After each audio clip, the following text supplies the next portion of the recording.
प्रभु राम देव भगवान अल्लाह खुदा ईश आदि नाम एक ही शक्ति के हैं। वो कैसा है, कहां है, कैसे मिलता है, किसने देखा है? ये प्रश्नवाचक चिन्ह पूर्ण रूप से हटाने के लिए अवश्य सुनिए जगत गुरु तत्वदर्शी संत रामपाल जी महाराज के अमृत वचन सर्व पवित्र धर्मों के पवित्र शास्त्रों के आधार पर।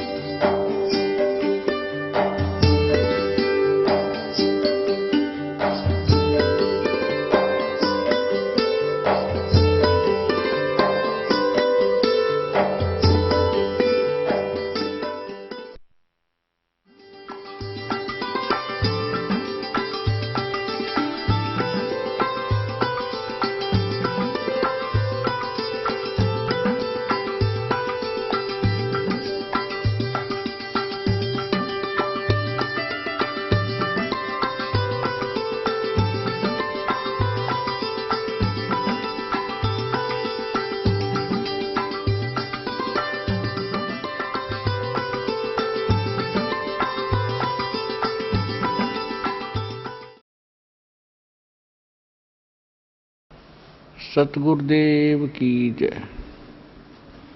बंदी छोड़ कबीर परमेश्वर जी की जय। बंदी छोड़ गरीबदास जी महाराज जी की जय। स्वामी रामदेवानंद जी गुरु महाराज जी की जय हो।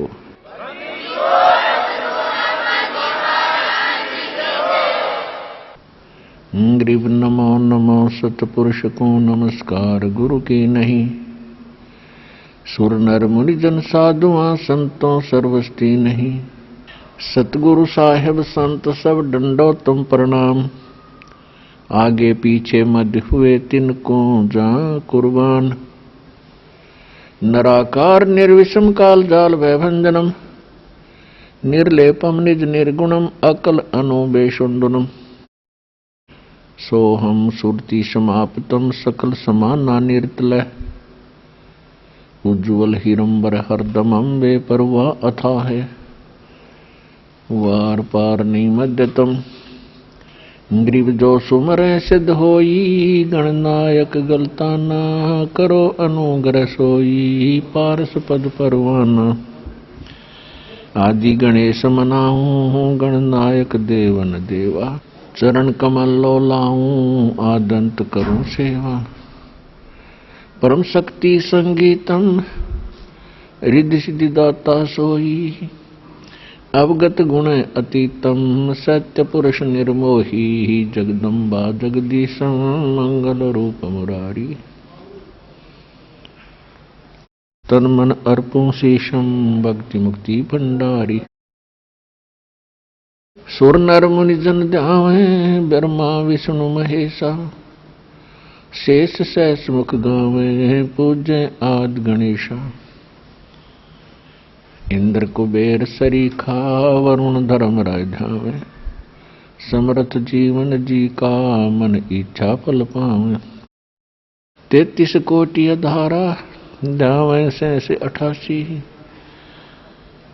उतरे भव जल पारा कट है यम की फांसी। 33 कोटि अधारा ध्यावे सहस 88। उतरे भव जल पारा कट है यम की फांसी। कर जोरूं विनती करूं धरूं चरण पर शीश।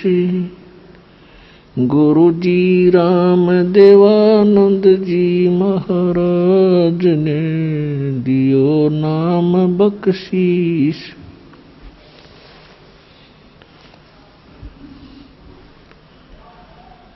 कोटि कोटि सिजदा करूं कोटि कोटि प्रणाम। चरण कमल में राखियो मैं बांदी जम गुलाम। कुत्ता हूँ गुरुदेव का रामपाल दास का नाम। गले प्रेम की जेवड़ी जहाँ खेचो वहाँ जाऊं। तो करो तो बावड़ू, दूर दूर करो तो जाऊं। जो राखो तो ही रहूं, जो देवो सो खाऊं।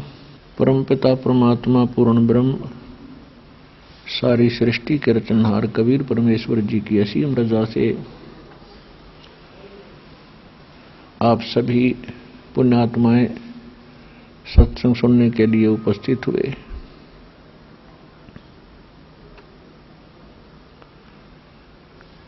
सत्संग परमात्मा ही सुनाया करते हैं। सत्संग के लिए परमात्मा ही अपने बच्चों को सत्संग के अंदर लाया करते हैं।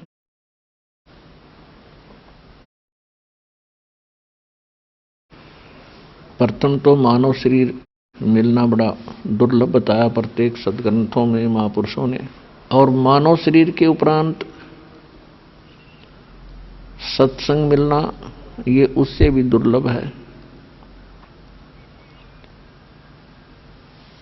और आप जी को दोनों ही सुअवसर प्राप्त है।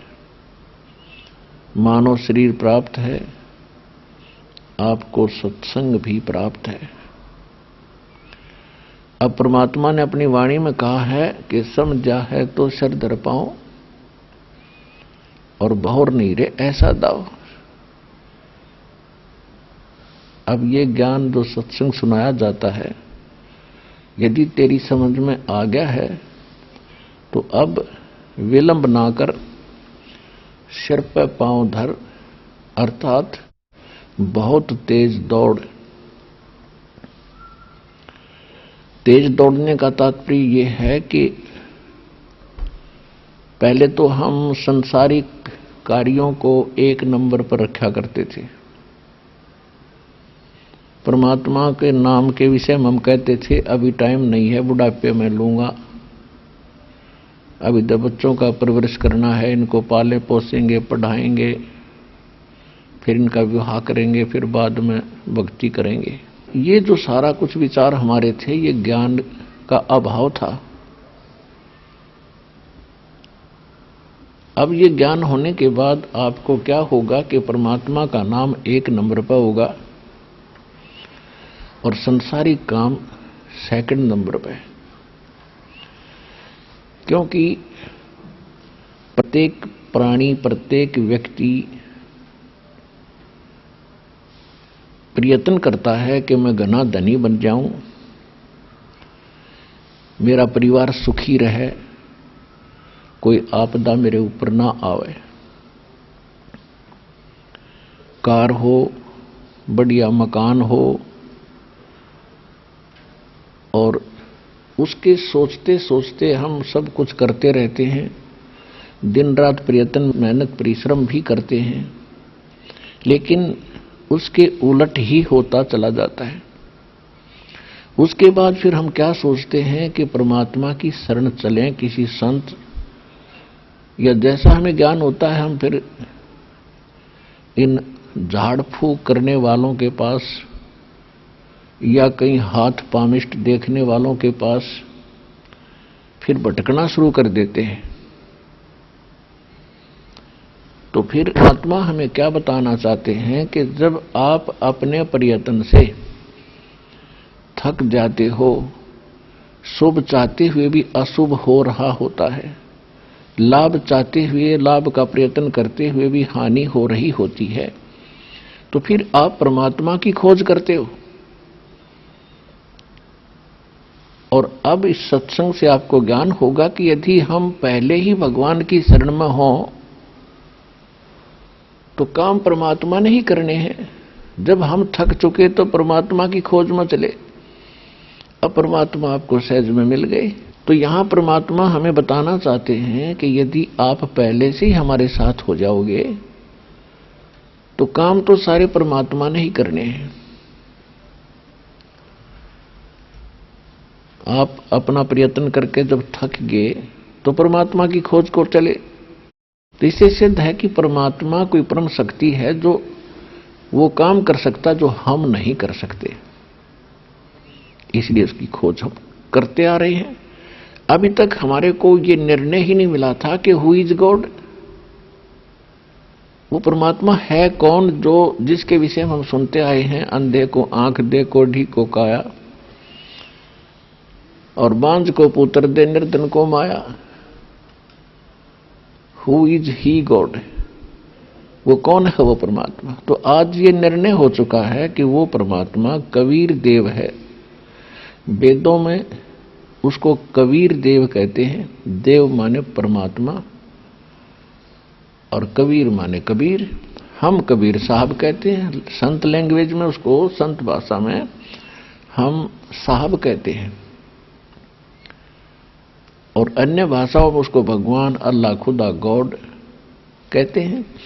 तो वो अल्लाह अकबर, अल्लाह कबीर, गॉड कबीर, कबीर देव, कबीर साहब, ये वही परमात्मा है जो हमारा जनक है, हमको सब सुख देता है और हमारे सब दुखों का निवारण करके हमारे कर्मों के बंधन को काटकर सतलोक ले जाता है।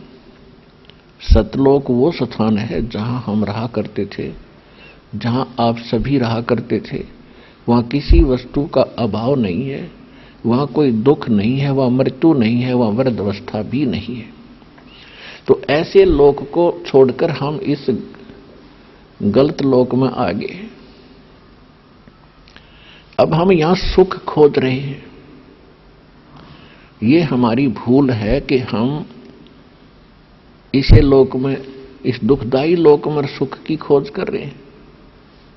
यहां सुख सपने में भी नहीं हो सकता, किसी पूरी पृथ्वी के राजा को नहीं हो सकता, और किसी भी अन्य आइटम से आपको सुख नहीं हो सकता, क्योंकि यहां वो सुख है ही नहीं। हमने दुख, भारी दुख से और हल्के दुख को सुख मान लिया। किस प्रकार? जैसे एक व्यक्ति के 3 पुत्र थे, उनमें से एक की मृत्यु होगी।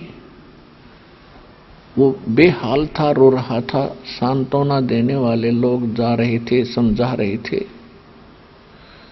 उन सांत्वना देने वालों में एक ऐसा व्यक्ति भी था जिसका एक ही पुत्र था और वो भी 2 वर्ष पूर्व मृत्यु को प्राप्त हो चुका था। तो वो सांत्वना देने वाले, समझाने वाले व्यक्ति उसको कह रहे थे, भाई देखो, इसको देखकर सांत्वना कर ले, इसको देखकर जी ले। इसका एक ही पुत्र था, वो भी भगवान को प्यारा हुआ। तो उस व्यक्ति ने फिर देखा उस व्यक्ति की तरफ जिसका एक ही पुत्र था और वो भी मर गया और वो भी जी रहा है, आज ठीक ठाक अपना प्रत्येक क्रिया कर रहा है। तो उसको सांत्वना हुई, रोना चुप किया, कुछ रोटी भी खिलाई। तो इससे ये सुख है हमारा। क्या वो पुत्र जीवित हो गया? लेकिन उसने ये मान लिया, हे भगवान, इससे तो मैं सुखी हूं, मेरे 2 तो जीवित हैं। तो परमात्मा कहते हैं, झूठे सुख को सुख कहे तू मान रहा मनमोद, ये सकल जबीना काल का और कुछ मुख में कुछ बोध। साथी हमारे चले गए, हम भी चालन हारे, कोई कागज में बाकी रह रही, ताते लगी है वार। परमात्मा अपने ऊपर उदाहरण देकर आप सभी आत्माओं को समझा रहे हैं कि यहां कोई ना रहे और ना रहा। ये लोक आपका नहीं है, ये आपका ठिकाना नहीं है। आप गलती से यहां सेट होने की कुचेष्टा कर रहे हो। उदाहरण देकर परमात्मा बताते हैं, पृथ्वीपति चकवे गए, जिनके चक्र चलंत, रावण सरीखे कौन गिने, ऐसे गए अनंत। सर्व सोने की लंका थी वो रावण से रणधीरम, एक पलक में राज विराजी जम के पड़े जंजीरम, मन तो सोके सागर बसरे भाई और न ऐसा यसरे। यहां आप एक गांव में शहर में बड़ी सी कोठी बनाकर या कोई छोटी मोटी पोस्ट प्राप्त करके या मंत्री प्रधानमंत्री बन के आप ये सोच बैठे हो कि मेरी बहुत महिमा होगी। पुण्यात्माओं, परमात्मा ने बिल्कुल तोल के रख रखा है इस लोक को। ये कैसा है, यहां आप क्यों फंसे हो, आप किस कारण से यहां रोक रखे हो, सब जगह हाहाकार मचा हुआ है। तो परमात्मा के इस ज्ञान से हमें पता चलेगा कि हम कौन हैं और क्या कर रहे हैं। तो क्या बताना चाहते हैं परमात्मा कि यहां ना कोई रहा ना रहेगा और आप यहां स्थायी होने की चेष्टा करते हो। अब जैसे कोई अच्छा व्यक्ति, क्योंकि पुण्यात्मा जो पूर्व जन्म के संस्कारी होते हैं, जिनके कोई पिछले जन्म का तप होता है, वो राजा बनते हैं, राजपद को प्राप्त करते हैं। कुछ पिछले जन्म के भक्ति युक्त प्राणी होते हैं, वो वैसे ही समाज में कुछ महिमा प्राप्त करते हैं। कुछ एक सोशल वर्कर होकर समाज सेवी बनकर ऐसे ऐसे काम कर देते हैं जिनसे लोग उनको बहुत याद करते हैं। तो उनकी मूर्तियां बना करके यादगार बना देते हैं। जैसे कोई बहुत बड़ा व्यक्ति था, समाज में बहुत अच्छे काम करे, उसकी यादगार बना दी, जहां उसको उसकी एक मूर्ति बनाकर उसके ऊपर छतरी लगा दी। एक साल में वो व्यक्ति जिनके लिए उन्होंने जो कुछ भी किया था, एक वर्ष में उसके उस मूर्ति पर कपड़ा मार कर साफ सूफ करके माला डाल देंगे। और मनमाना वो व्यक्ति भक्ति ना करके, जिसकी मूर्ति पूजी जा रही है, जिसका वहां सत्कार हो रहा है, गुणगान गाए जा रहे हैं, वो मनमाने अपने पूर्व जन्म के कारण, संस्कार के कारण उसी जन्म में कौवा बन के और अपनी मूर्ति के ऊपर टट्टी कर रहा हो। तो के काम आई वो महिमा जो आज दुनिया उसके गुण गा रही है। तो यहां परमात्मा कहते हैं, मन तो सुख के सागर बसरे भाई और न ऐसा यसरे। इससे और अच्छा तेरी महिमा कुछ भी नहीं बनेगी।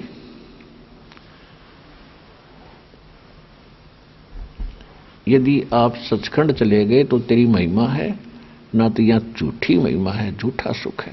तो इसके लिए परमात्मा याद दिलाते हैं कि यहां ना कोई रहा ना रहेगा, ये लोग स्थायी नहीं है। आगे गए ना बावड़े, रहते भी सब जहां, बिन साहिब की बंदगी कहीं ठोर ठिकाना ना। अपनात्माओं, ये है सूक्ष्म वेद, गॉड गिवन स्पिरिचुअल नॉलेज। ये परमात्मा का दिया हुआ अध्यात्म ज्ञान है, इसको सूक्ष्म वेद कहते हैं। ये 5वां वेद है। 4 वेद आपने पढ़े हैं, आपने पढ़े नहीं, सुना है उनका नाम। और इन ऋषि महर्षियों ने वेदों को पढ़ा, इनका समझ में आया नहीं वेदों में लिखा क्या है। इन्होंने गीता जी पढ़ा, गीता जी का समझ में नहीं आया ये कहना क्या चाव है।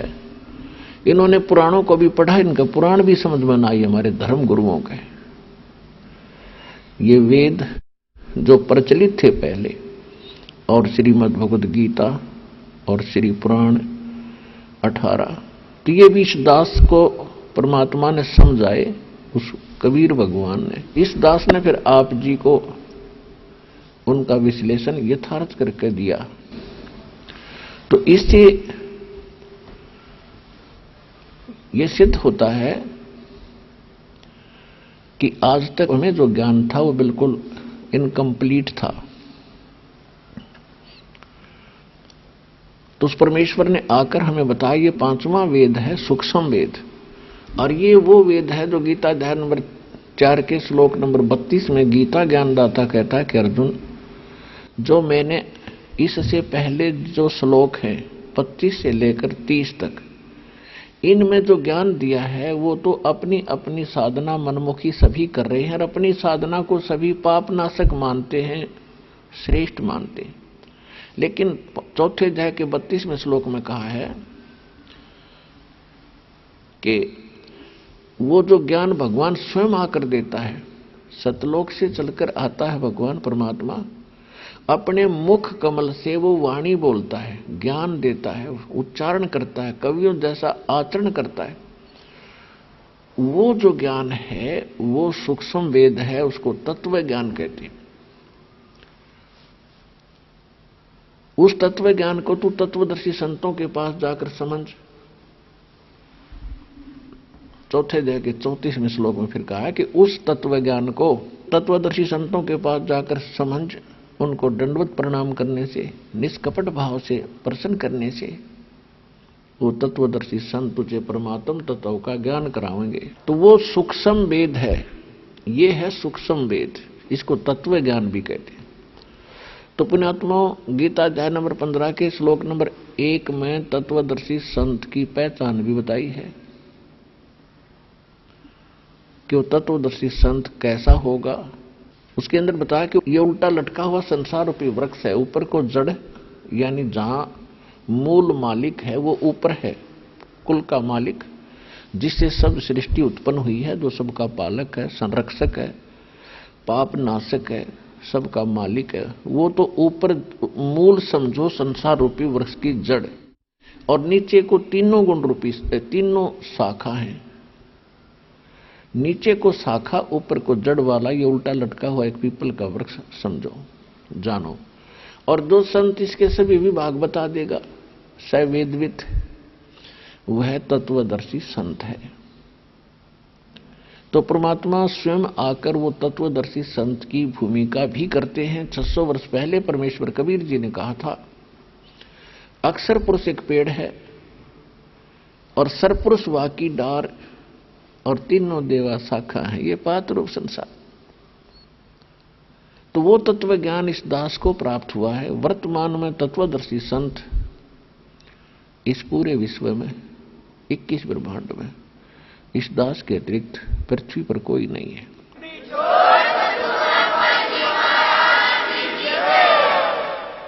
अब जो इन बातों को प्रथम बार सुनेगा वो भक्त तो ये सोचेगा कि भाई गुरु ये महाराज जी अपनी बड़ाई आप पर कर रहे हैं। पुण्यात्माओं, कई बार ऐसा होता है जैसे 1000 के नोट के ऊपर लिखा होता है 1000 रुपये, और उस पर लिखा होता है मुझे प्राप्त करने वाले को 1000 रुपये दूंगा। तो उसने अपनी महिमा अब तक करनी पड़ी ताकि विश्वास हो कि 1000 का नोट है, इससे यह बेनिफिट होगा। तो इसी प्रकार परमात्मा ने भी स्वयं आकर बताया था, हम ही अलग अला हैं, कुतुब गोश और पीर, गरीबदास खालिक धनी, हमारा नाम कबीर। परमेश्वर ने 600 वर्ष पहले आकर बताया था कि मैं ही सारी सृष्टि का मालिक हूं और मैं सबका स्वामी हूं और मैं ऊपर सतलोक में रहता हूं। इसी प्रकार इस दास को बताना पड़ रहा है ताकि आप किसी के भ्रमित ना हो जाओ कि इस विषय में कोई भी तत्वदर्शी संत नहीं है वर्तमान में।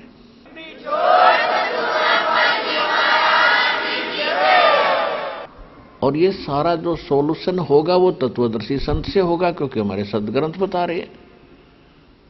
तो जो प्रसंग चल रहा है इस सूक्ष्म वेद के अंदर तत्व ज्ञान में लिखा है कि पहले गए न बावड़े, जो पहले चले गए वो वापस आकर उन्होंने बताया नहीं कि हमारे साथ यहां से जाने के बाद क्या क्या आपदाएं आई, हम सुखी हुए या दुखी हुए। पहले गए न बावड़े, बावड़े माने वापस आना, और रहते भी सब जाही और बिन साहेब की बंदगी कहीं ठोर ठिकाना नहीं। साहिब माने परमात्मा। अब जैसे हम श्री कृष्ण अर्थात विष्णु जी को भी भगवान कहा करते और शंकर जी को भगवान कहते हैं, कहते थे, अभी भी कहते हैं, और भगवान गणेश भी कहते थे। लेकिन जो वास्तव में परमात्मा है वो कबीर देव है, कबीर साहब है। बाकी अन्य को भी भगवान कहा जाता है, लेकिन वो परमात्मा नहीं होते, वो कंप्लीट गॉड नहीं है। वो अपने अपने सत्र के मालिक हैं, अपने अपने सत्र के देव हैं, साहब हैं। जैसे गीता अध्याय नंबर 15 के श्लोक नंबर 16 और 17 में 3 पुरुष बताए। पुरुष माने प्रभु, स्वामी, मालिक, देव, गॉड, सरपुरुष और अक्षर पुरुष। इनकी स्थिति 16वें श्लोक में बताई है 15वें अध्याय के में कि ये दोनों नाशवान हैं और इनके अंतर्गत जितने प्राणी हैं वो भी नाशवान हैं। जीवात्मा किसी की मरती नहीं, वो तो गधे की भी नहीं मरती, वो तो चैप्टर ही अलग है। फिर 17वें श्लोक में 15वें अध्याय के गीता में बताया है कि उत्तम पुरुषैतु अन्य परमात्मा इति उदाहरते। उत्तम पुरुष, उत्तम माने श्रेष्ठ, पुरुषोत्तम, पुरुषों में उत्तम श्रेष्ठ भगवान कोई और है इन दोनों से, सरपुरुष और अक्षर पुरुष से अन्य है, और उसी को परमात्मा इति उदाहरते, उसको परमात्मा कहा जाता है, वो परमात्मा है। और यह लोग तरम आविष्य विवर्ती अवैश्वर है, जो तीनों लोकों में प्रवेश करके और सबका धारण पोषण करता है, वो अविनाशी परमात्मा है। वास्तव में वो अविनाशी है। गीता अध्याय नंबर 7 के श्लोक 29 में गीता ज्ञानदाता ने बताया कि जब तत्वदर्शी संत जिसको मिल जाएगा अर्जुन, वो फिर केवल उस तत्ब्रह्म से परिचित होकर, सारे अध्यात्म ज्ञान से परिचित होकर, गीता अध्याय नंबर 7 के श्लोक नंबर 29 में गीता ज्ञानदाता बता रहा है कि जो व्यक्ति जरा और मरण से मुक्ति के लिए, छुटकारे के लिए, मोक्ष के लिए जो प्रयत्न करते हैं, वे तत्ब्रह्म से परिचित हैं, सारे अध्यात्म ज्ञान से परिचित हैं और सब कर्मों से परिचित हैं। अब इसमें क्या बताया है कि जो व्यक्ति जरा और मरण से छूटने के लिए ही प्रयत्नशील हैं, उसी के लिए भक्ति करते हैं, क्योंकि उन्होंने ये जान लिया है कि ये लोग ठीक नहीं है और यहां जरा और मरण सदा बना रहेगा। जरा माने वृद्धावस्था, बुढ़ापे का कष्ट, और मृत्यु के दुख से जो बचने के लिए ही प्रयत्न करते हैं, इस संसार की किसी और वस्तु की डिमांड नहीं रखते, इच्छा ना रख के भक्ति जो कर रहे हैं, वो तत्ब्रह्म से परिचित हैं और सारे आत्म ज्ञान से और सभी कर्मों से। तो यहां 8वें अध्याय के प्रथम मंत्र में अर्जुन ने पूछा गीता ज्ञानदाता से कि हे प्रभु, आपने जो 7वें अध्याय के 29वें श्लोक में ये बताया है कि वो तत्ब्रह्म को जानकर कोई भी व्यक्ति फिर संसार के किसी वस्तु की इच्छा नहीं रखता, केवल जरा और मरण से छूटने के लिए ही प्रयत्नशील रहता है, तो किम तत्ब्रह्म, ऐसा वो तत्ब्रह्म है कौन? 8वें अध्याय के 3रे श्लोक में गीता जी में कहा कि वो परम अक्षर ब्रह्म है। परम अक्षर ब्रह्म कहो, परम अक्षर पुरुष कहो, ब्रह्म कहो, पुरुष कहो, देव कहो, गॉड कहो, अल्लाह कहो, खुदा कहो, ये भाषा के कुछ पर्यायवाची शब्द हैं। तो यहां गीता अध्याय नंबर 15 के श्लोक नंबर 17 में जो कहा है कि उत्तम पुरुषतु अन्य परमात्मा इति उदाहरत है, यह लोग तरम अविष्य विवर्ती अवैश्वर है। तो यहां उस परम अक्षर ब्रह्म के बारे में कहा कि वो परम अक्षर ब्रह्म है, वो है इन दोनों से उत्तम, सरपुरुष और अक्षर पुरुष से भी कोई और है जो पुरुषोत्तम है, जो उत्तम पुरुष है, पुरुषोत्तम है, और जिसको परमात्मा कहा जाता है। परमात्मा का रियल मीनिंग क्या होता है? वास्तविक अर्थ ये होता है कि परम माने श्रेष्ठ आत्मा। परमात्मा भी हमारे जैसा है, मनुष्य दृश्य है, उसकी भी आत्मा है, लेकिन वो सक्षम है, वो समर्थ है, हमारे से असंख्य गुना ज्यादा ताकतवर उनकी आत्मा है। वो परम आत्मा है। परमात्मा माने श्रेष्ठ आत्मा, जो किसी को दुख नहीं दे, केवल सुख सुख देता है। अन्य जो परमात्मा हम मानते रहे, श्री कृष्ण, श्री विष्णु, श्री ब्रह्मा, श्री शिव, देवी और गणेश जी को, ये परमात्मा नहीं है। हम कहते रहे परमात्मा, क्योंकि ये कर्म वर्क डन ही जीव को दे सकते जैसा जिसने कर्म किया है। तो ये श्रेष्ठ आत्मा नहीं हो सकते, ये केवल सुख नहीं दे सकते, ये दुख भी साथ देंगे आपके कर्म का। जो परम अक्षर ब्रह्म है, ये उन पाप कर्मों का नाश करने में सक्षम है जो आपको अपने जीवन में दुखदाई होने हैं। तो इसलिए ये परमात्मा है, केवल सुख देता है, दुख नहीं देता। अब यहां जो प्रसंग आया था कि आगे गए ना बावड़े, रहते भी सब जा, अरबिन साहिब की बंदगी कहीं ठो ठिकाना ना। तो यहां इस साहिब की बंदगी यानी भक्ति की तरफ संकेत है सूक्ष्म वेद की इस वाणी में। तो पुण्यात्माओं, इस एक एक शब्द को समझने के लिए हमने कितना विश्लेषण करना पड़ता है। और आज तक इस कबीर पंथी, कबीर परमेश्वर के कबीर सागर को, गरीबदास पंथी, गरीबदास जी के ग्रंथ साहिब को खूब घोट रहे हैं। वाणी भी बिना गिनती की याद कर रखी है उन्होंने, लेकिन वो समझ नहीं सके इन ग्रंथों को, क्योंकि सूक्ष्म वेद है। और ये जीव तो वेदों को नहीं समझ सके, उन 4 वेदों को। इसको समझना खाला जी का घर नहीं है। तो जिस पर परमात्मा रजा बख्शते हैं, उसी को अपना ज्ञान की चाबी भगवान देते हैं। तो ये रजा इस दास पर बख्शी है भगवान ने।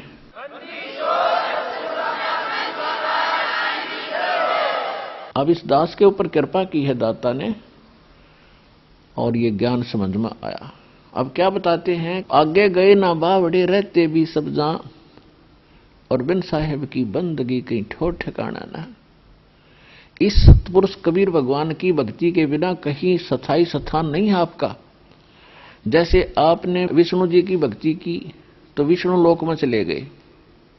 विष्णु लोक में जाने के बाद फिर आपके वहां एक रेस्टोरेंट है जिसको स्वर्ग कहा गया है। आपकी पूंजी पुण्य सब जमा हो जाएंगे वहां जाते ही। आप वहां कितनी मस्ती करो, सारी सुविधाएं उपलब्ध हैं बकवाद करने की, नाचने की, गाने की। अप्सराएं वहां नाचती रहती हैं। खाने पीने की कुछ भी किसी प्रकार का आप वहां अपना किसी तरह खर्च करो, लेकिन वो पूंजी आपके पुण्य नाश हो रहे होंगे। और जब आपके पुण्य वहां समाप्त हो जाएंगे, उसके तुरंत बाद आपको आपके कर्मानुसार, पाप कर्म के अनुसार फिर नरक में डाला जाएगा। अब जैसे स्वर्ग के पुण्य समाप्त हुए तो वहां से चलो, या मृत्यु हुई चलो स्वर्ग गए, पुण्य समाप्त हुए चलो नरक में। अब नरक में पाप भोगे जो वहां भोगने होते हैं, कुछ ऐसी सीमाएं हैं निर्धारित के इतने प्रतिशत पाप वहां भोगने पड़ेंगे। शेष पाप आपको आगे अपने अन्य योनियों में 84 लाख प्रकार के प्राणियों के शरीरों में भोगने होंगे। जब नरक का समय पूरा हुआ तो वहां से चलो गधा बना, 10-20 वर्ष गधे की शरीर में सारी उम्र जो है ना दुख ठाया, और फिर मृत्यु होगी, फिर चलो कुत्ता बन गया, कुत्ते के जीवन को पूरा किया, फिर चलो बैल बन गया, फिर ऐसे घूम घाम कर फिर मनुष्य बना, और मनुष्य की मृत्यु होगी, फिर चलो या चलो चलो सतलोक में मिटेगी।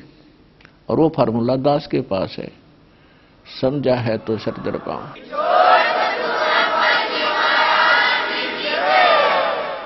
वो फार्मूला दास के पास है, गॉड गिवन है, इस विश्व में किसी के पास नहीं है।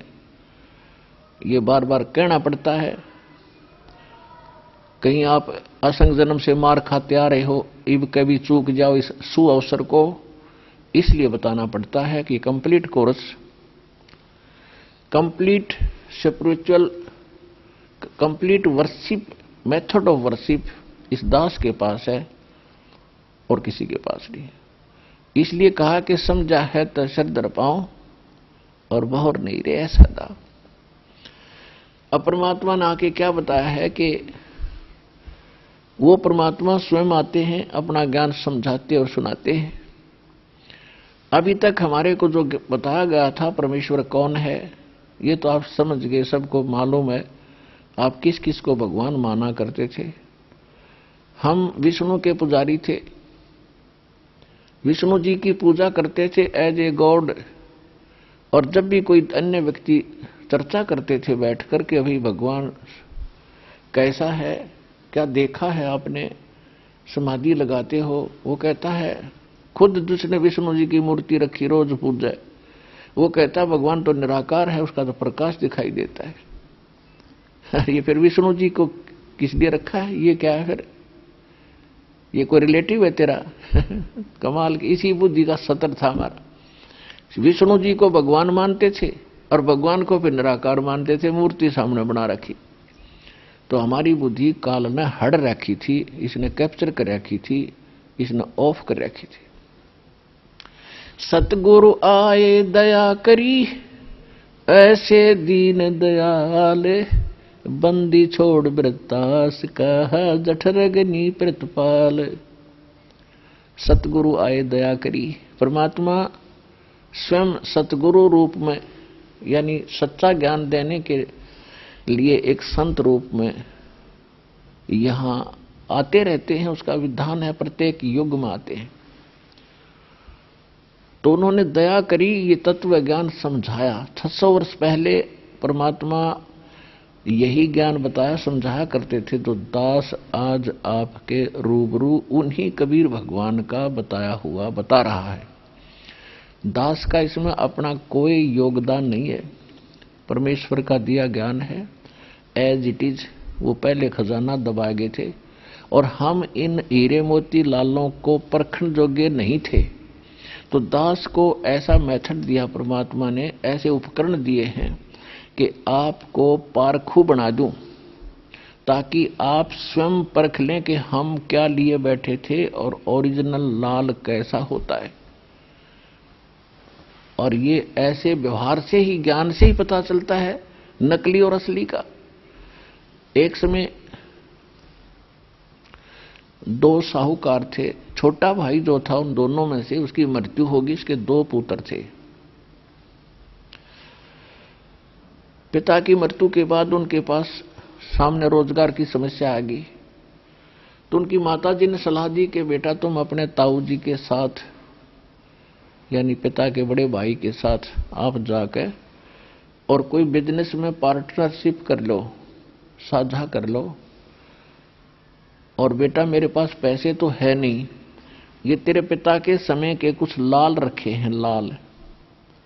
एक लाल करोड़ों रुपए का होता है और उस समय लाख रुपए का कहा करते थे। पहले लाख रुपए बहुत ही ज्यादा वैल्यू होती थी उनकी। आज हम करोड़ रुपए का मानकर चले, वैसे तो कई करोड़ का समझा जाता है, फिर भी समझने के लिए उदाहरण है ये। तो उसकी माँ ने अच्छी गठड़ी बना रखी थी, पोटली सी, 10-20 लाल थे उसमें।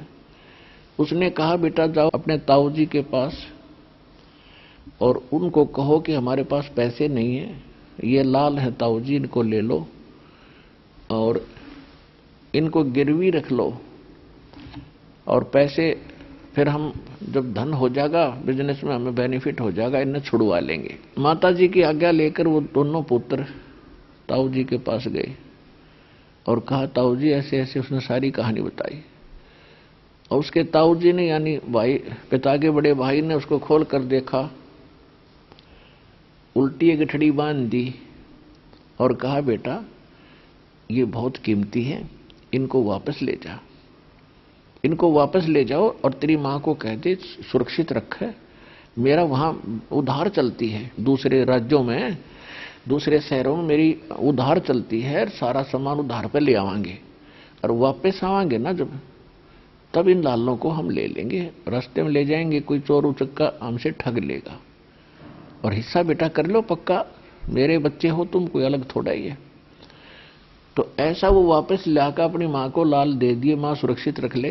ताऊ जी ने ऐसे ऐसे कहा, बोला बेटा ठीक है। अब दोनों बच्चों को वो अपने भतीजों को ले गया वहां उनसे बिजनेस व्यापार के दाव पेच सिखाए और उनको दृढ़ करने के लिए क्या किया, एक सेठ से दूसरे शहर में 50,000 रुपए का कुछ सामान बुक करा दिया और उसको कहा कि मैं आपके पास अभी मेरे भतीजे के द्वारा लाल भेज दूंगा और आप उसको गिरवे रख लेना और सामान दे देना, आएंगे जब आपको अपना छुड़वा देंगे। हम धर्मशाला में ठहरे हैं, वहां से मैं भेज देता हूं। तो सेठ ने जाकर एक लाल दे दिया उन दोनों बच्चों को, अब बेटा उस सेठ को देकर आओ जिससे हमने 50,000 का सौदा लिया है। तो दोनों भाई गए, उसने कहा कि लाला जी ये लो, लाल मेरे ताऊ जी ने भेजा है, रख ले और हम सामान ले जाएंगे, फिर वापस आकर आपको पैसे दे देंगे, अपना लाल ले लेंगे। तो सेठ ने क्या किया कि एक जौहरी बुलाया जो परख करता है लाल के खोटे और खरे की। उसने आकर देखा, उसने अपने इंस्ट्रूमेंट लगाए उसके, तो जौहरी ने कहा कि ये लाल नहीं है सेठ जी, ये तो लालड़ी है। लाल तो 1,00,000 रुपए का होता है, ये तो 200 रुपए की भी नहीं बिके। तो सेठ ने जिससे उन्होंने वो 50,000 का सामान लिया था, उसने वो गली में फेंक दी वो लालड़ी और कहा कि तेरा ताऊ भाई ऐसा तो ना दिखा करता, ये तो ठग भी हो गया, धोखा देना चाहता मेरे को, एक चवन्नी भी एक कुछ भी ना दूं थारे तय, ले जाए इसने उठा के, ये लाल नहीं है तो लालड़ी है। अब दोनों बच्चे दुखी होकर उसको उठाकर अपने ताऊ जी के पास आ गए और उसको सारी बात बताई। ताऊ जी लाला जी बहुत निकम्मा आदमी, उसने पता नहीं कौन बुलाया, उसने कहा ये लाल नहीं है लालड़ी है और इसने गली में फेंक दिया। इसको बताया कि 200 रुपए की भी नहीं है, ये तो वो तो 1,00,000 रुपए का होता है। तो ताऊ जी ने क्या कहा कि बेटा उसने झूठ नहीं बोला, ठीक कहा, मेरे से धोखा लग गया, मैं इन चोरों को उचक्कों को धोखा देने के लिए कुछ लालड़ी भी साथ रखता हूं, लाल दूसरी जगह छुपा देता हूं, लालड़ी अलग जगह। तो बेटा गलती से मेरे से ही लालड़ी दी गई, ये देखो ये है लाल, ये देखा वो सेठ जी से और बताना कि ताऊ जी का धोखा हो गया। तो दोनों बच्चे गए, उन्होंने देखा और लालड़ी भी देखी, और जब उनके साथ ऐसी घटना घटी तो और गौर से देखा तो वहां पहुंच गए, सेठ जी से बताया कि ले सेठ जी ऐसे ऐसे मेरे ताऊ जी से धोखा हो गया और मेरे ताऊ जी ऐसे आदमी नहीं है जैसा आपने कहा, और गलती से लाल की जगह लालड़ी दे दी थी, ये देखो लाल देख। तब उसने वही जौहरी फिर बुलाया, जौहरी नाते ही निशान अपना करके चेक बता दिया कि बिल्कुल सही है, ये है लाल। तब उस सेठ ने कहा उन बच्चों को देखो ऐसा होता है लाल, देखा ना। तो उन बच्चों को ऐसा झटका लगा, उनको वो पहचान होगी ओरिजिनल और डुप्लीकेट की, लाल और लालड़ी की। अब वो वापस आ गए अपने घर पे। अब ताऊ जी ने कहा बेटा अपनी माँ के पास से वो लाल ले आओ, अरे वापस चलेंगे ना जब ले चलेंगे व्यवहार में, और कर्जा हो गया घना बेटा, यहाँ किसी को उधार सुधार दे के और पैसे ले लेंगे गिरवी रख के। अच्छा ताऊ जी। दोनों बच्चे भागे गए, अपनी माँ से कहा माँ वो लाल दे कहाँ रखे, बहुत सामान ले आए हम और ये ताऊ जी को जरूरत पड़ गई इनकी। माँ बोली ले बेटा तुम्हारे लिए रखा है, ले जाओ और पहले खाना खा लो तुम। नहीं पीछे खाएंगे खाना, पहले वहां दे के आते हैं। दोनों बच्चे फिर गए, अन्ना गए क्या उन्होंने खोल कर वही देख लिया उन बालकों ने, अगर देखते ले लाल है कि लालड़ी, क्योंकि वो तो नई नई पहचान करके आए थे। उन्हें क्या देखा कि वो सारी की सारी लालड़ी थी, लाल उसमें एक भी नहीं था। उनने वही पटक दिए ठाके, अकमा आप भी बड़ी बोली हो, ये तो सारी लालड़ी है, लाल इनमें एक भी नहीं है, ये तो बेइज्जती हो जाती हमारी अगर हम बाहर ले जाते तो। माँ बोली बेटा मुझे तो मालूम नहीं, तेरे पिता के समय के रखे थे, मैंने सोचा लाल होंगे। तो दोनों बच्चे फिर गए अपने उस ताऊ जी के पास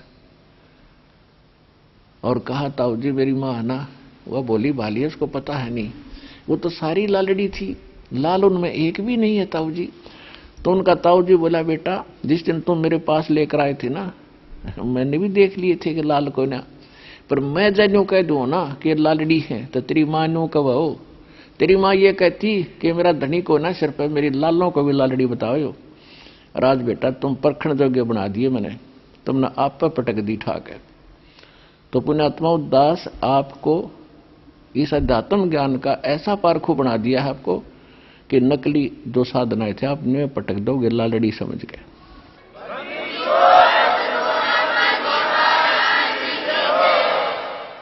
तो जो प्रसंग चल रहा है उसी पर आते हैं। परमात्मा आकर ये ज्ञान देते हैं। परमात्मा प्रत्येक युग में आते हैं,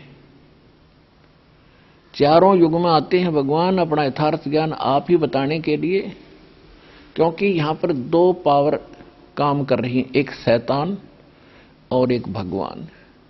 हम भगवान का लोक छोड़कर इस शैतान के लोक में अपनी गलती से आ गए, और जो लोक ही दुखदाई है, जहां कोई सुख की वस्तु नहीं है, तो हम उस सुख को जहां सतलोक में हम जो प्राप्त था हमारे को, जो सुख हम वहां लिया करते थे, उसको अब यहां खोज रहे हैं। कौन से सुख को? कि मृत्यु ना हो, बुढ़ापा ना आवे, बढ़िया कोठी और कार हो, बढ़िया सैर सपट्टा करने को हो, सारा दिन ताश खेलें। यदि किसी व्यक्ति को काम ना हो, सारा दिन शतरंज खेलो, ताश खेलो, उठे को ना सारा दिन, लेकिन ये पेट ना टिकने देता, और फिर मृत्यु हो जा, कोई संकट आ जा, कोई समस्या 36 रहती है जीव को। तो हम ये सुख वहां प्राप्त था, ना मरते थे, ना वृद्ध होते थे, किसी चीज का अभाव नहीं था। बड़ी बड़ी आपके बंगले हैं, सुंदर तेज पुंज के बने हुए, चमकते हुए हीरे और पन्ने वहां लगे हुए हैं। जैसे हम यहाँ चिप्स लगाते हैं ना, चिप्स, और ये मार्बल मुर्बल चमका कर इस नकली माटी ने, बढ़िया माटी थोड़ी सी और लगा कर ने सोचा कोठी बनेगी। एक भूकंप आ जा, वह कोठी भी खत्म, आप भी मर गए, उससे नीचे दब के। इसी गंदे लोक में हम सुख खोज रहे हैं। तो ये वहां है ये सुख, वहां जैसे यहाँ चिप्स है ना, वहां ऐसे हीरे मोती जवाहरात आपके बंगलों में लगे हुए हैं। अब उनको छोड़कर आप यहाँ आगे यहाँ ढूंढ रहे इन मिट्टी के खिलौनों को, बना बना के कार कोठियों को आप यहाँ सेट होना चाहते हो। तो यहां ना कोई रहा ना रहेगा। तो कहने का भाव ये है कि इस ज्ञान को बताने के लिए परमात्मा स्वयं आते हैं। सतगुरु आए दया करी, ऐसे दीन दयाले, बंदी छोड़ वृत्तास कहा, जठरगनी प्रतिपाले। वो परमात्मा आपको पेट के मां के गर्भ में भी वो पालन पोषण करता है, और वहां भी आपकी रक्षा करता है। मां के गर्भ से बाहर आते ही बच्चे के लिए वो परमात्मा मां के सतन में दूध भेज देता है। अपने आत्माओं, हमने परंपरा सी मान ली कि जैसे गाय ने बच्चा पैदा कर दिया, दूध आ ही गया, आता ही है। लेकिन ये ऐसी व्यवस्था करने वाला कौन है? उस परमात्मा ने भूल गए हम, और परमात्मा अपनी जानकारी आप ही देने के लिए आता है। यहां दो शक्ति हैं, एक शैतान युग काल है जिसको ब्रह्म कहते हैं, जिसकी पूजा कर कर ऋषि जन थक के ब्रह्म पूजा करा करते थे। ब्रह्म के 3 पुत्र हैं, ब्रह्म को सरपुरुष भी कहते हैं। गीता अध्याय नंबर 15 के श्लोक नंबर 16 में जो सरपुरुष और अक्षर पुरुष 2 बताए हैं, इनमें से सरपुरुष जो है ये काल है, ज्योति निरंजन है, ब्रह्मा विष्णु महेश का पिता है, और ये केवल 21 ब्रह्मांड का पुरुष है। पुरुष माने स्वामी, मालिक है। और नेक्स्ट जो अक्षर पुरुष है वो 7 शंख ब्रह्मांड का स्वामी है। वो कंप्लीट गॉड वो भी नहीं है, उसकी भी जन्म मृत्यु होती है। अब गीता अध्याय नंबर 15 के श्लोक नंबर 17 में जो कहा है कि उत्तम पुरुष है तू अन्य परमात्मा इति उदाहरते, वो परमात्मा है परम अक्षर ब्रह्म, वो है सारी सृष्टि का मालिक। तो ये सरपुरुष जो है, ये सरपुरुष यहां 21 ब्रह्मांड का मालिक है, जिसके एक ब्रह्मांड में हम रह रहे हैं। और यहां जन्म और मृत्यु सदा बनी रहेगी। जैसे आप विष्णु जी की पूजा की तो विष्णु जी के लोक में, शिव जी की पूजा की शिव जी के लोक में, वहां अपने पुण्य क्षीण करके फिर वापस। यदि जैसे ये ऋषि लोग अपने आप को सुपीरियर माना करते थे कि हम तो ब्रह्म पूजा करते, हम अन्य पूजा नहीं करते किसी देव की, तो वो ब्रह्म की पूजा करते थे, ब्रह्म लोक में चले जाते थे और वहां अपने पुण्यों को समाप्त करके फिर वापस आ जाते थे, 84 लाख योनियों में फिर भटकते थे। तो इस प्रकार ये यथार्थ ज्ञान ना होने से हमने ये फाइनल मान लिया, क्योंकि साधना करने से गीता के अंदर जो वर्णित विधि है ओम नाम का जाप है और कोई नहीं, और यज्ञ है, और चारों वेदों का सारांश ही श्रीमद् भगवद गीता है। इसमें जो ज्ञान प्राप्त है वो ये है कि गीता अध्याय नंबर 11 के श्लोक नंबर 47-48 में गीता ज्ञानदाता ये ब्रह्म है। श्री कृष्ण जी में प्रवेश करके यो काल बोल गया इस गीता ने। आज तक हम समझते रहे कि श्री कृष्ण जी ने गीता बोली, तो क्योंकि परमात्मा कहते हैं गुरु बिन काहू न पाया ज्ञाना, जो थोथा बुछड़े मूड के सेना। गुरु बिन वेद पढ़े जो प्राणी, और समझे न सार रह अज्ञानी। तो ये अज्ञानी थे जितने संत ऋषि महर्षि, यानी उन संतों को छोड़कर जो भगवान से परिचित हुए। बाकी इनको ना वेदों का ज्ञान था, ना पुराणों का, ना गीता जी का। तो आज तक ये श्री कृष्ण ने ज्ञान दिया ये बताते रहे, और इनकी बुद्धि पर पत्थर पड़ गए थे। मान लीजिए श्री कृष्ण जी ने ज्ञान दिया, मान ले थोड़ी देर के लिए, और ये कि श्री कृष्ण जी अविनाशी हैं, सर्वशक्तिमान है, विष्णु जी हैं, यही विष्णु जी हैं। और ये गीता अध्याय नंबर 2 के श्लोक नंबर 12 में, गीता अध्याय नंबर 4 के श्लोक नंबर 5 और 9 में, गीता अध्याय नंबर 10 के श्लोक नंबर 2 में ये स्वयं कह रहा है कि अर्जुन तेरे और मेरे बहुत जन्म हो लिए, तो नहीं जानता मैं जानता हूं, फिर अविनाशी खाक हुआ ये। तो ये ज्ञान देखो गुरु लोग ही बताया करते हैं, टीचर बताते हैं विद्यार्थियों को, और टीचर जो भी विद्यार्थियों को समझा रहा है विद्यार्थी तो उसको ग्रहण कर लेते हैं, सहर्ष उसी को नोट कर लेते हैं, उसी का घोटा लगाते हैं और उसी से पेपर देते रहते हैं। तो ये गुरुओं की गलती थी, हमारे पूर्वजों की यानी विद्यार्थियों की गलती नहीं थी। उन्होंने जैसा ज्ञान दिया उन्होंने सहर्ष स्वीकार किया कि विद्वान पुरुष है, काशी विद्यापीठ में पढ़ के आया, इसने वेदों गीता पुराणों को सही जाना होगा, तो शंकाएं खत्म होगी। और जब परमात्मा स्वयं आए थे 600 वर्ष पहले, उन्होंने ये समझाने की चेष्टा की थी, जो दास आज आपको बता रहा है, रूबरू करा रहा है, तो उस समय नहीं समझ में आई, क्योंकि इन धर्म गुरुओं ने, हमारे ने, ब्राह्मणों ने, ऋषियों ने, मंडलेश्वरों ने एक ऐसी गुंडी अड़ा दी कि कबीर तो एक शूद्र है और उसमें केवल ब्राह्मण वर्ग ही संस्कृत पढ़ने का अधिकारी होता था और अन्य कोई पढ़ नहीं सकता था। यही धर्म सदग्रंथों को पढ़ सकते थे, शूद्रों को तो निकट भी नहीं आने देते थे। तो इस बात को उन्होंने अपनी एक ऐसी चाबी लगा दी कि सारा समाज इस बात पर सेट हो गया कि कबीर जी अशिक्षित है और ये सदग्रंथों के बारे में जान नहीं सकता। ये तो बात हमारे गुरुओं की सच्ची है। और परमात्मा यही बताया करते थे कि 3 देव की जो करते भक्ति उनकी कदे ना हो मुक्ति। तो पुण्यात्मा, आज से 50 वर्ष पहले भी अगर दास ये प्रचार शुरू करता तो वहीं खत्म हो जाता और शायद ये दास बिना जीवित रहता, क्योंकि इतनी उल्टी पढ़ाई पढ़ा रखे नकलियों ने। और अब परमात्मा ने सबसे पहले ऐसे इंस्ट्रूमेंट दिए दास को कि आपके रूबरू किया, पढ़ पढ़ कर दिखाया, देखो ये लिखा है इस वेद में, ये लिखा है इस पुराण में, ये लिखा है गीता में। अब प्रारंभ के अंदर क्योंकि काल ने तो हमारे कई प्रकार की अज्ञान की ये बना रखी बाधाएं, तो शुरू में दास के बारे में जैसे भक्तों को अन्य गुरुओं के चेले कहा करते थे कि तुम्हारे कैसे महाराज जी हैं, कैसे गुरु हैं, किताब पढ़कर सुना रहे, ये तो हम सुना दें। दास पढ़कर सुना नहीं रहा था, आपको दिखा भी रहा था। सुना तो मैं वैसे दूं बिना दिखाए, दास आपको दिखा रहा था कि ये लिखा देख, इसमें गीता में ये लिखा, ये वेद में लिखा, ये इस पुराणों में लिखा। इसको देखे बिना तुम कदे भी ना मानो, कभी नहीं मान सकते। और थोड़ा सा परमात्मा ने ये झटका भी दिखा दिया कि इतना बुद्धिमान समाज होते हुए भी इन अज्ञानी आचार्यों ने, गुरुओं ने कुचेष्टा की, इस सच्चे ज्ञान को दबाने के लिए क्रोथा कांड करवा दिया। झूठ बोल बोल के रामपाल निंदा करता है, सदग्रंथ और देवताओं के विरुद्ध बोलता है।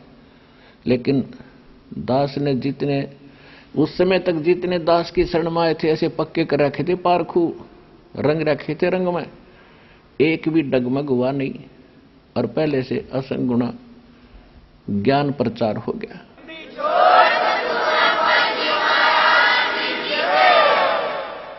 तो 600 वर्ष पहले परमात्मा जो ज्ञान दिया करते थे उस समय इन्होंने माटी में मिला दिया और कूड़े के ढेर में डाल रखा था। कबीर एक जुलाहा था, एक कवि था, एक बस भगत था।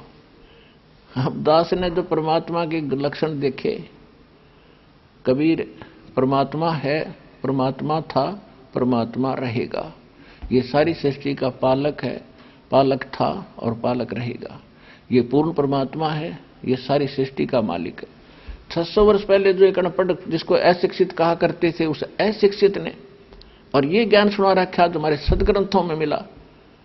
तो हु इज गॉड और हु इज लर्नड, कौन विद्वान है और कौन भगवान है? भगवान ही विद्वान हो सकता है। एक किसी भाषा विशेष को जानकर जीव विद्वान नहीं हो सकता। कोई इंग्लिश में विद्वान कहलाता है, उसने संस्कृत नहीं आती, वहां फेल हो गया। कोई संस्कृत में विद्वान है, उसने इंग्लिश नहीं आती, तो खाक विद्वान है वो। तो विद्वान भी भगवान है और भगवान तो वो है ही है।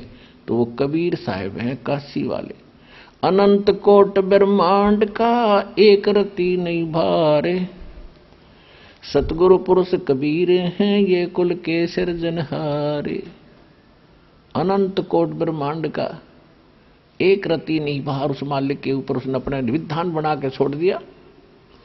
अब जैसे जहाज बना दिया साइंटिस्ट ने, वैज्ञानिक ने, मिस्त्री ने, मैकेनिक, इंजीनियर ने, और जहाज बनाकर उसको चलाकर उसका वहां बैठ गया।